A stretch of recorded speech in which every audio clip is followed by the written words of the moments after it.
Hello, this is the next instalment in P.G. Wodehouse's Jeeves and the Feudal Spirit. We're up now to Chapter 6, followed by Chapter 7.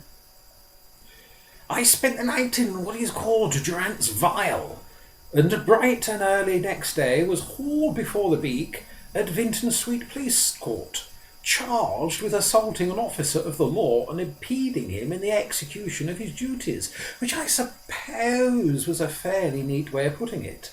I was extremely hungry and needed a shave. It was the first time I had met the Vinton Street chap, always hitherto having patronised his trade rival at Bosher Street, but balmy Fotheringay Phipps, who was introduced to him on the morning of January 1st one year, had told me he was a man to avoid. And the truth of this was now borne in upon me in no uncertain manner. It seemed to me as I stood listening to the cop running through the story sequence that Barmy, in describing this Solon as a 20-minute egg, with many of the less lovable qualities of some high-up official of the Spanish Inquisition, had understated rather than exaggerated the facts. I didn't like the look of the old blister at all.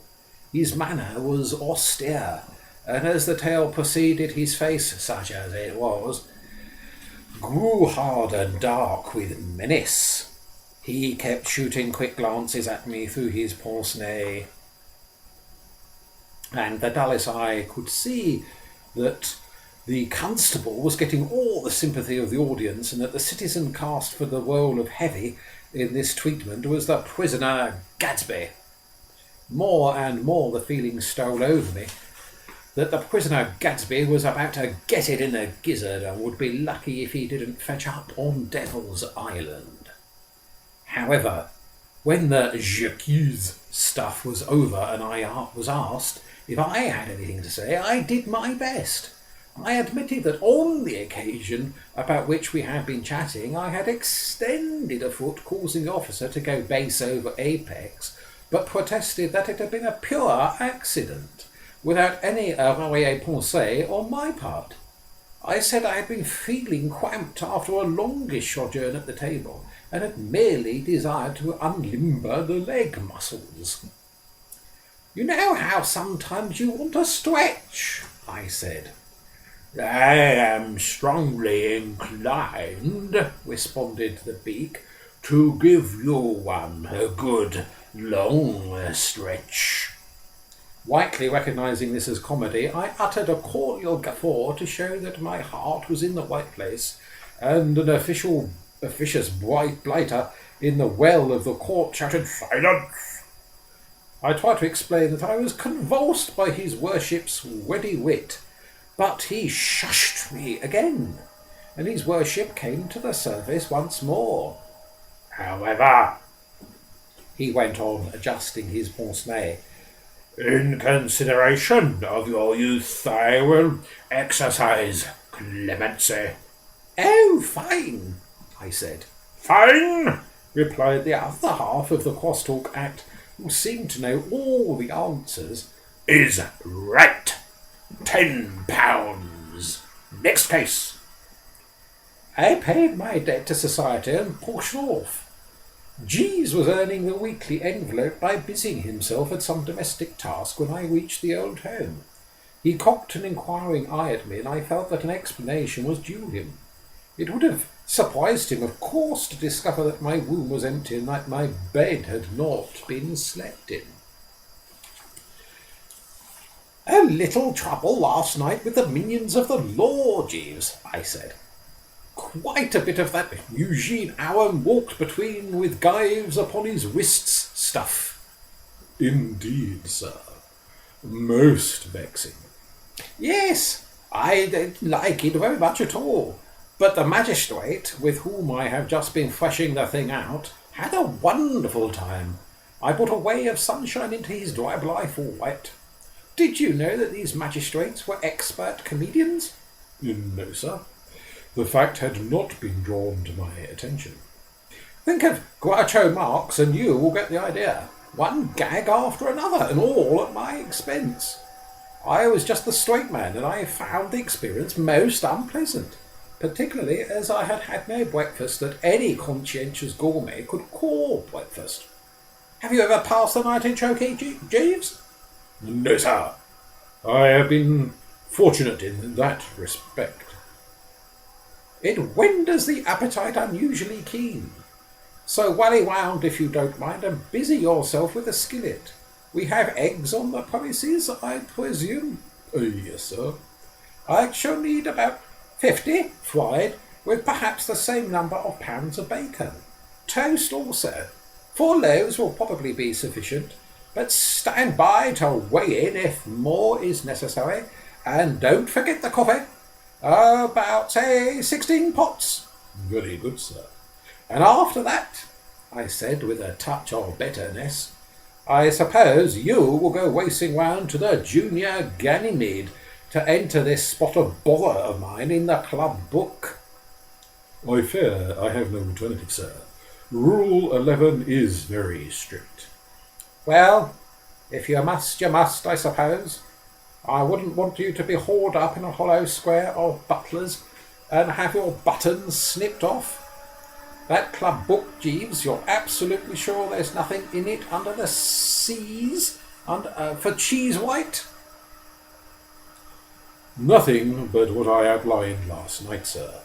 And a lot of help that is, I said moodily. I don't mind telling you, Jeeves, that this cheese white has become a menace.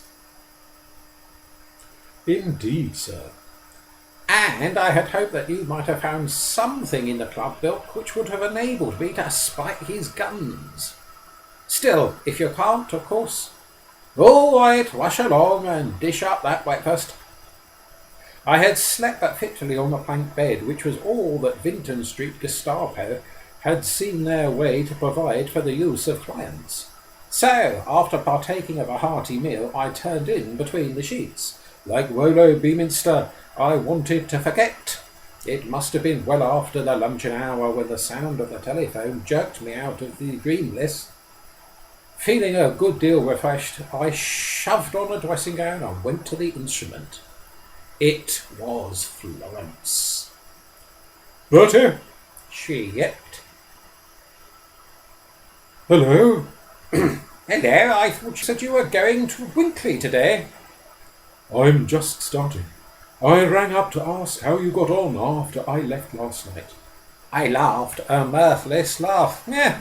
Not so frightfully well, I replied. I was scooped up in by the constabulary. What? You told me they didn't arrest you. They don't, but they did. Are you all right now? Well, I have a pinched look. But I don't understand. Why did they arrest you? It's a long story. Cutting it down to the gist, I noticed that you were anxious to leave, so, observing that a wazzer was after you hell for leather, I put a foot out, twipping him up and causing him to lose interest in the chase. Good gracious. It seemed to me the prudent policy to pursue. Another moment and he would have had you by the seat of the pants, and of course we can't have that sort of thing going on. The upshot of the affair was that I spent the night in a prison cell and had a rather testing morning with a magistrate at Vinton Street Police Court. However, I'm pulling round all right. Oh, Bertie. Seeming deeply moved, she thanked me brokenly, and I said, don't mention it. Then she gasped a sudden gasp, as if she had received a punch on the third waistcoat button. Did you say Vinton Street? That's right. Oh, my goodness. Do you know who that magistrate was? I couldn't tell you. No cards were exchanged. We boys in court called him Your Worship. He's Darcy's uncle. I goshed. It had startled me not a little. You don't mean that? Yes. What, the one who likes soup? Yes. Just imagine if, after having dinner with him last night, I had appeared before him in the dock this morning. Embarrassing. Difficult to know what to say.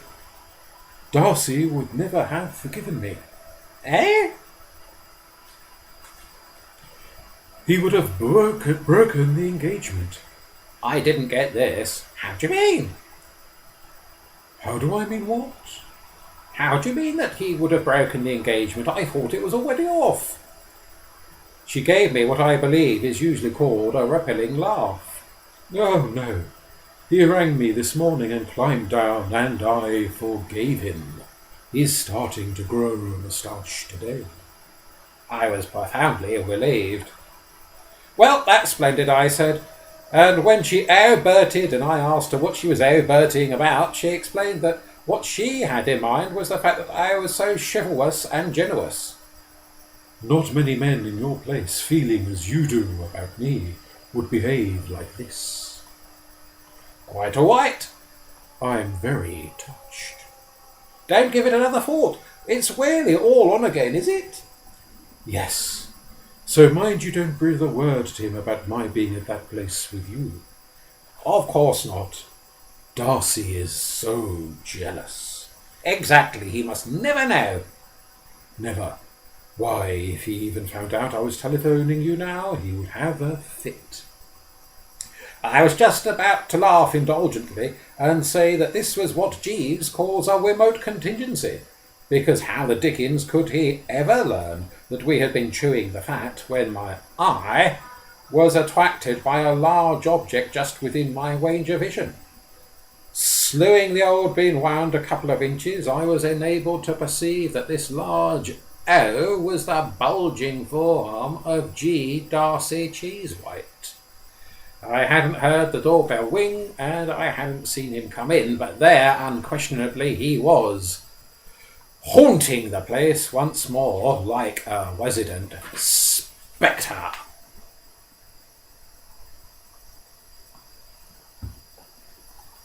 Chapter 7.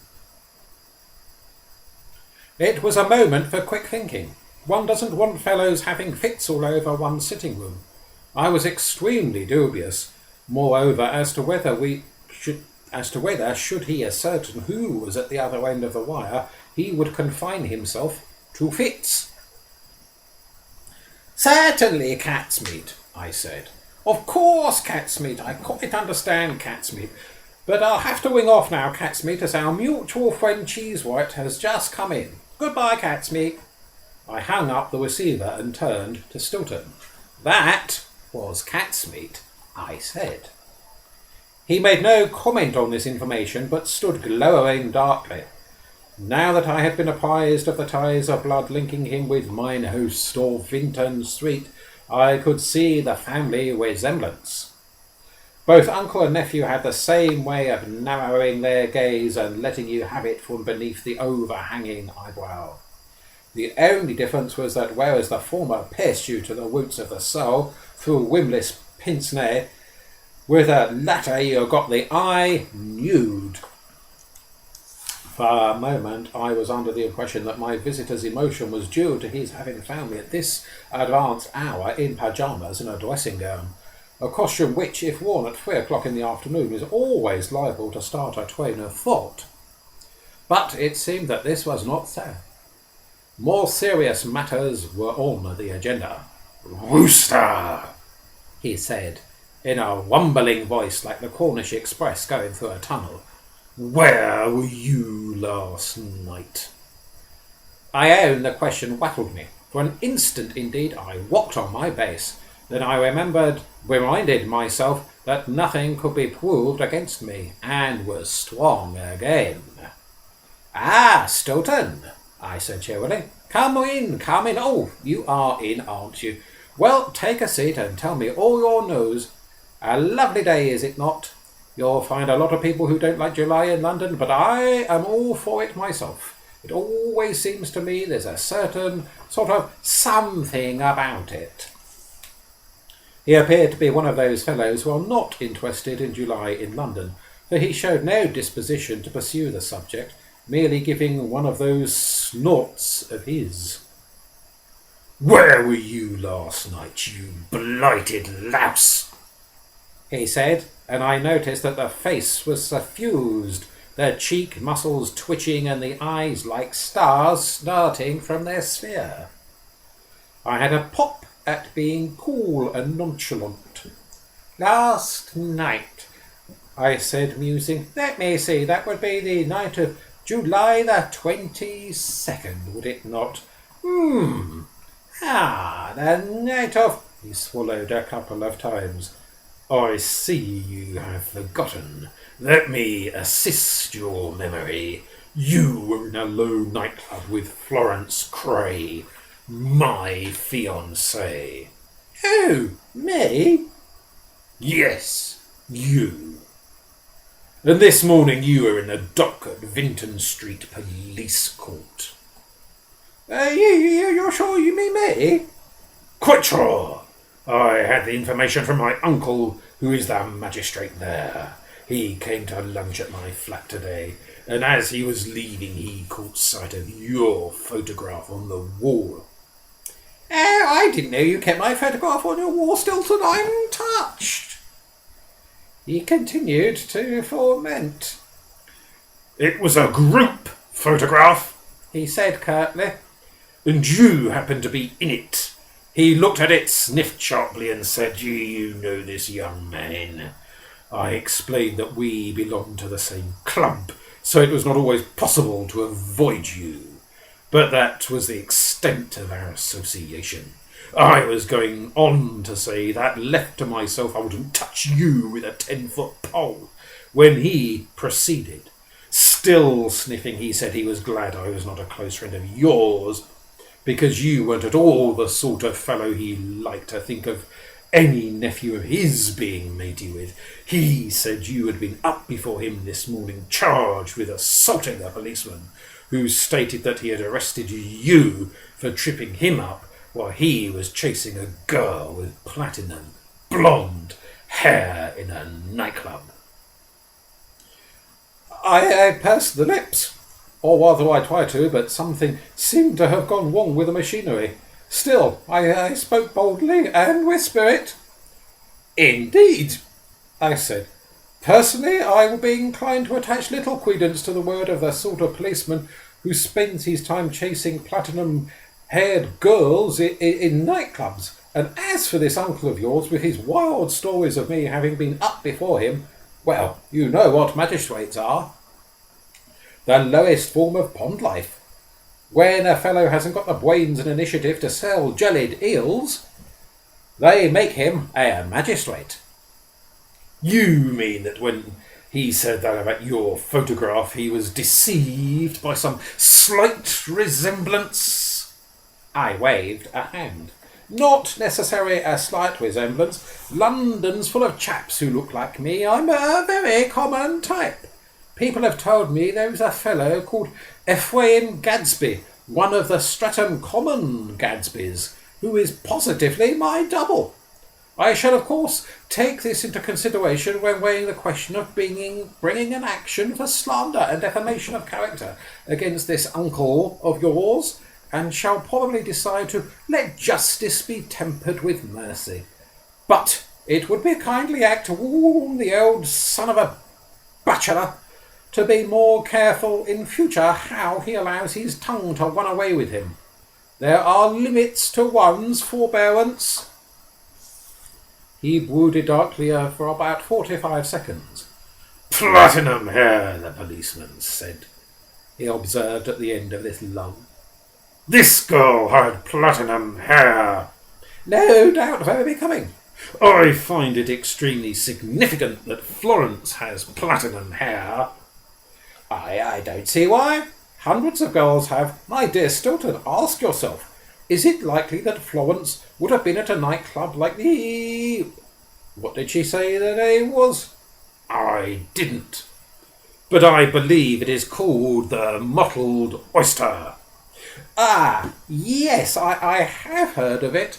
Not a very nice place, I understand. Quite incredible that she would have gone to a joint like that. A fastidious, intellectual girl like Florence? No. He pondered. It seemed to me that I had him going. She wanted me to take her to a nightclub last night, he said. Something to do with getting material for her new book. But you very properly refused. No. As a matter of fact, I said I would. Then we had that bit of trouble, so of course it was off. And she, of course, went home to bed. What else would any pure, sweet English girl have done? It amazes me that you can even suppose, for even a moment, that she would have gone to one of these dubious establishments without you. Especially a place where, as I understand from your story, squads of policemen are incessantly chasing platinum-haired girls hither and thither, and probably even worse things happening as the long night wears on. Now, Stilton, dismiss these thoughts, which, if you allow me to say so, are unworthy of you. And, here is Jeeves, I said, noting with relief that the sterling fellow who had just oozed in was carrying the old familiar shaker. What have you there, Jeeves? Some of your specials? Yes, sir. I fancied that Mr. Cheesewright might possibly be glad of refreshment. He's just in the vein for it. I won't join you, Stilton, because, as you know, with this darts tournament coming on, I am in more or less strict training these days. But I must insist on your trying one of these superb mixtures of Jeeves's. You have been anxious, worried, disturbed, and it will pull you together. Oh, by the way, Jeeves. Sir? I wonder if you remember when I came home last night after chatting with Mr. Cheesewhite at the Drones, my saying to you that I was going straight to bed with an improving book. Certainly, sir. The Mystery of the Pink Crayfish, was it not? Precisely, sir. I think I said something to the effect that I could hardly wait till I could get at it. As I recollect, those were your exact words, sir. You said, counting the minutes until you could curl up with the volume in question. Thank you, Jeeves. Not at all, sir. He oozed off, and I turned to Stilton, throwing my arms out in a sort of wide gesture. I don't suppose I have ever come closer in all my life to saying, voila! You heard? I said. If that doesn't leave me without a stain on my character, it is difficult to see what it does leave me without. But let me help you to your special. You'll find it rare and refreshing. It's a curious thing about those specials of Jeeves, and one on which many revellers have commented, that while, as I mentioned earlier, they wake the sleeping tiger in you, they also work the other way round. I mean, if the tiger in you isn't sleeping, but are on the contrary up and doing with a heart for any fate, they lull it. You come in like a lion, you take your snootful, and you go out like a lamb. Impossible to explain it, of course. One can merely state the facts. It was so now with Stilton.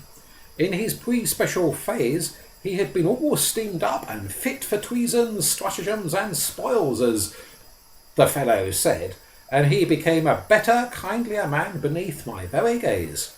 Halfway through the initial snifter, he was admitting in the friendliest way that he had wronged me.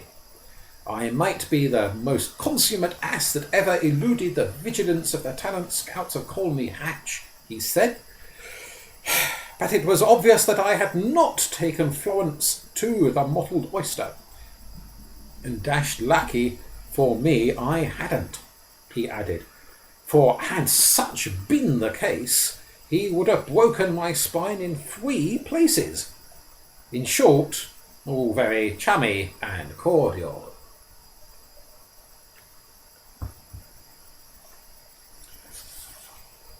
Harking back to the earlier portion of our conversation, Stilton, I said, changing the subject after he had agreed that his Uncle Joseph was a cockeyed fathead who would do well to consult some good oculist.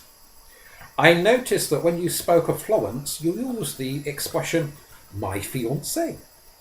Am I to infer from this that the dove of peace has pulled a quick one? Since I saw you last, that broken engagement, has it been soldered? He nodded. Yes, he said. I made certain concessions and yielded certain points. Here his hand swayed to his upper lip, and a look of pain passed over his face. A reconciliation took place this morning. Splendid! You're pleased? Oh, of course. Huh! Eh? He eyed me fixedly. Wooster, come off it. You know you're in love with her yourself. Absurd! Absurd, my foot. You needn't think you can fool me. You worship that girl. And I am still inclined to believe that the whole of this moustache sequence was a vile plot on your part to steal her from me. Well, all I have to say is that if I ever catch you oiling around her and trying to alienate her affections, I shall break your spine in 4 places. 3, I thought you said. No, 4. However, she will be out of your reach for some little time, I'm glad to say. She goes today to visit your aunt, Mrs. Travers, in Worcestershire. Amazing how, with a careless word, you can land yourself in the soup. I was within the merest toucher of saying, yes, so she told me, which would, of course, have been fatal. In the nick of time, I contrived to substitute an "Oh, really?" She's going to Brinkley, is she? You also? I shall be following her in a few days. You aren't going with her? Chalk sense. You don't suppose I intend to appear in public during the early stages of growing that damned moustache she insists on. I shall remain confined to my rooms till the foul thing has started to sprout a bit. Goodbye, Wooster. You will remember what I was saying about your spine. I assured him that I would bear it in mind, and he finished his special and withdrew.